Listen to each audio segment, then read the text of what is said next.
Shalom Ouvracha.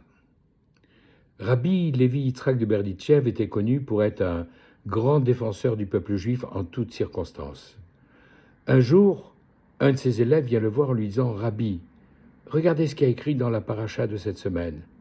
Lorsque Yaakov est arrivé au terme de sa vie, on a dit à son fils Yosef que son père était malade. Il est venu avec ses deux enfants, Ménaché et Éphraïm, pour recueillir la bénédiction du grand-père avant son départ de ce monde. Et donc, il a volontairement placé ses enfants, Ménaché l'aîné à la droite de son père et le plus jeune, Éphraïm, à sa gauche. Et à la grande surprise de Yosef, Yaakov a croisé ses mains, mettant sa main droite sur la tête d'Éphraïm qui se trouvait à gauche et sa main gauche sur la tête de Ménaché qui se trouvait à droite. Alors, bien sûr, ça a déplu à Yosef qui n'a pas compris, mais la question que je voudrais vous poser, Rabbi, c'est pourquoi notre ancêtre Yaakov n'a-t-il pas déplacé tout simplement les enfants pour mettre Éphraïm à sa droite s'il voulait lui mettre la main droite sur la tête? Pourquoi a-t-il continué à croiser les mains? Rabbi Levi Yitzhak de Berditchev a souri et lui a répondu « En fait, il a voulu nous donner un grand enseignement. Il nous a voulu nous apprendre avec ses mains croisées, et on sait très bien que la main droite, ça symbolise le chesed, la bonté, la grâce, alors que la main gauche, c'est la rigueur de la justice. La main droite, ça attire, la main gauche, ça repousse. Il a voulu nous donner l'enseignement suivant. Même si on a le sentiment d'être à gauche, même si on a le sentiment d'être du mauvais côté, même si on a le sentiment d'être quelquefois sur la mauvaise route, loin de Dieu, alors Yaakov Avinu, notre ancêtre, a voulu nous donner l'enseignement suivant. Akadosh Baruch Hu, le Saint béni soit-il, est capable d'envoyer sa main droite, y compris à l'endroit le plus éloigné de la gauche, pour la mettre sur notre tête. Et c'est ça l'enseignement que Yaakov a voulu nous donner. En réalité, il a voulu tordre la réalité pour montrer que la lumière divine, elle pouvait atteindre les endroits les plus éloignés, indépendamment des circonstances. Et en fait, il se trouve qu'au début de la paracha, on a donc la bénédiction de Éphraïm et de Ménaché, alors qu'il faudra attendre la deuxième partie de cette même paracha pour trouver la bénédiction des enfants de Yaakov. Et la question qui se pose naturellement, c'est pourquoi est-ce qu'il a béni ses petits-enfants avant de bénir ses propres enfants? En fait, il y a plusieurs raisons. La première, c'est que comme il le dit lui-même dans les premiers versets où il va demander à Yosef de l'emmener après sa mort dans la grotte de Merpéla en terre d'Israël pour ne pas l'enterrer en Égypte, il lui dira que Akadosh Baruch Hu, le Saint béni soit-il, lui avait promis de lui donner des peuples après Benjamin. Et comme il n'a pas eu d'autres enfants, il se demandait ce que voulait dire cette prophétie. Et quand il a retrouvé Yosef avec ses deux fils, c'est la raison pour laquelle il va lui dire dans les premiers versets de la paracha, « Maintenant tes enfants seront comme mes enfants, comme Réhouven et Shimon. Ainsi seront Ménaché et Éphraïm. » En réalité, la première raison, c'est donc que ainsi, Yaakov Avinu a voulu élever Ménaché et Éphraïm au rang de tribu, et deux, pour signifier que le droit d'aînesse, la double part, qui normalement revenait à Réhouven, le premier fils de Yaakov, qui avait été destitué avec l'épisode de Bila, elle revenait maintenant à Yosef, qui aurait une double part, et dans la terre d'Israël, il y aura le territoire de Ménaché, qui sera d'ailleurs très grand, de part et d'autre du Jourdain, et le territoire d'Éphraïm. La deuxième raison, c'est que Yaakov, il a voulu rendre grâce à Akadosh Baruch Hu, en lui disant merci. Je pensais que Yosef avait quitté ce monde. Je pensais qu'effectivement, sur cette terre, je ne le reverrai plus jamais, et c'est comme ça que j'ai été plongé dans le deuil pendant 22 ans. Et maintenant, non seulement je le retrouve, mais je le retrouve avec une descendance que je fais mienne et que je rattache à mes propres enfants. Voilà la deuxième raison. La troisième raison, c'est que tous les enfants de Yaakov sont nés effectivement en dehors d'Israël, sauf Binyamin, qui va naître sur la terre d'Israël en emmenant la vie de sa mère Rachel à ce moment-là. Tous les autres sont nés chez Lavan, en Mésopotamie, mais ils ont tous été élevés en Israël. Pour la première fois, Ménaché et Éphraïm sont deux enfants qui sont nés en Égypte, qui vont être élevés en Égypte, qui vont vivre toute leur vie en Égypte. Et ils ont su garder leur identité et rester fidèles aux traditions que Yaakov Avinu avait données à ses enfants. Voilà pourquoi il leur adresse à ce moment-là sa bénédiction. Et enfin, la quatrième raison, c'est que, en croisant les mains, il bouleverse une règle qui a tellement fait parler d'elle depuis le début de l'histoire, le droit d'aînesse, en montrant que ce n'était pas forcément le droit d'aînesse qui allait déterminer la valeur et l'importance et la fonction d'un individu, mais que le choix divin dépendait de la qualité des individus, et c'est pour ça qu'Éphraïm pouvait prendre la première place, bien qu'il soit le deuxième né. Yosef, comme on l'a évoqué tout à l'heure, n'a pas été content. Il dit, papa, peut-être parce que tu ne vois pas bien, mais Ménaché est à ta droite.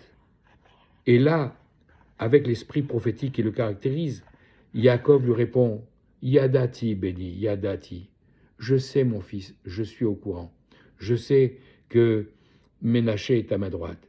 Mais Éphraïm aura un rôle plus important, même si Ménaché aura un grand rôle également. Je sais. Et maintenant, on doit comprendre quel est le sens et le but de cette bénédiction qui d'ailleurs inspire la bénédiction que tous les parents juifs, tous les vendredis soirs, au moment du Kiddush, donnent à leurs enfants. Ils mettent leurs mains sur la tête de leurs enfants en leur disant « Yesimcha Elokim ke'Ephraim ou Mekenaché » que l'Éternel fasse de toi comme Éphraïm et Ménaché, dans cet ordre-là, le deuxième avant le premier. Et pourquoi parler dans tous les pays de la diaspora, comme en Israël, de ces deux personnages-là, et pas, comme on va le dire pour les femmes, les filles, où on va invoquer Sarah, Rivka, Rachel et Léa? Pourquoi pas parler des patriarches, Avraham, Yitzhak et Yaakov? Pourquoi pas parler de Moshe Rabbeinu? Pourquoi parler de Éphraïm et de Ménaché? En réalité, c'est parce qu'ils sont le symbole d'une paix enfin trouvée, le symbole de la paix fraternelle. Depuis l'origine du monde, il y a eu conflit entre les frères. Entre Caïn et Abel, il y a eu même un meurtre. Entre Ishmaël et Yitzhak, il y a eu cette rivalité où, soi-disant, en s'amusant, Ishmaël tirait des flèches sur la tête, au-dessus de la tête de Yitzhak, soi-disant pour rigoler. Entre Yaakov et Esav, il y a eu cette rivalité qui a failli mal tourner au moment de leur rencontre, même s'ils ont fini par se réconcilier. Et maintenant, c'est la première fois qu'on voit deux frères ne pas se disputer. Et non seulement ne pas se disputer, mais quand Ménaché voit son droit d'aînesse transféré sur la tête d'Éphraïm, il ne dit rien, il l'accepte. Il accepte la volonté de son grand-père et ça symbolise cette paix fraternelle enfin retrouvée. Également, cette bénédiction que nous donnons à nos enfants en invoquant ces deux personnages, c'est pour dire, regardez, eux aussi, ils ont vécu dans l'exil de l'Égypte et malgré tout, ils sont restés fidèles aux traditions du peuple juif. Alors, nous qui sommes encore malheureusement dans le 4e exil d'Édom, nous bénissons nos enfants en leur disant que vous puissiez trouver la force comme eux de rester fidèles aux enseignements du judaïsme.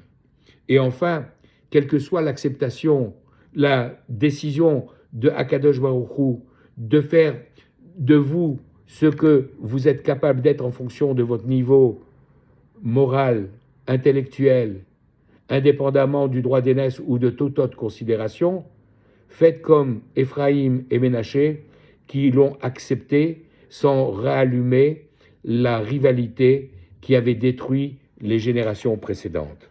Alors effectivement, si nous savons retirer tous ces enseignements de cet épisode, si nous pouvons comprendre quelle est la portée de cet amour fraternel qui est indispensable, alors nous comprenons que c'est la clé pour marcher vers l'ère messianique.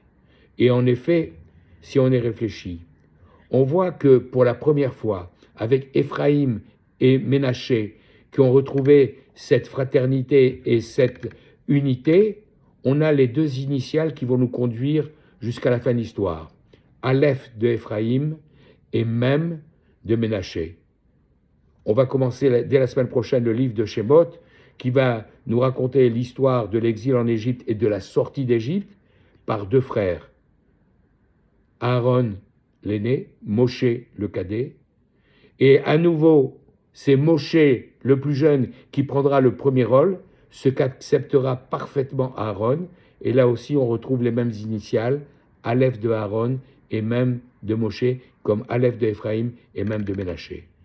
Et ceci continuera jusqu'à la fin de la route, jusqu'à la fin de l'histoire, puisque l'ère messianique sera dévoilée par Eliaou, dont le nom commence par Aleph, et Mashiach par un même. Et si on dit, mais jusqu'à présent on avait des prénoms, pourquoi dire Mashiach et pas le prénom de ce personnage que nous attendons? Alors j'ai lu récemment le commentaire suivant. Dans la Gemara, on propose un certain nombre de noms pour le Mashiach, parmi lesquels Menachem, le consolateur qui commence par un même. Et d'ailleurs, Menachem, c'est la même gematria, la même valeur numérique que Tzemach, qui veut dire rejetons. Et comme on le dit dans cette bénédiction de la Hamida 3 fois par jour, et Tzemach David Tatzmiach, fait fleurir le rejeton de David. Alors, comprenons et appliquons cet enseignement de l'amour fraternel, et de l'amour vis-à-vis de notre prochain, et de Sahavat Israël, de l'amour gratuit pour tout Israël, pour réparer la sinatrinam, cette haine gratuite qui avait conduit à la destruction du Beth Amikdash, et grâce là, et rapidement, et de nos jours, nous pourrons obtenir la Géoula et l'avènement de l'ère messianique. Amen.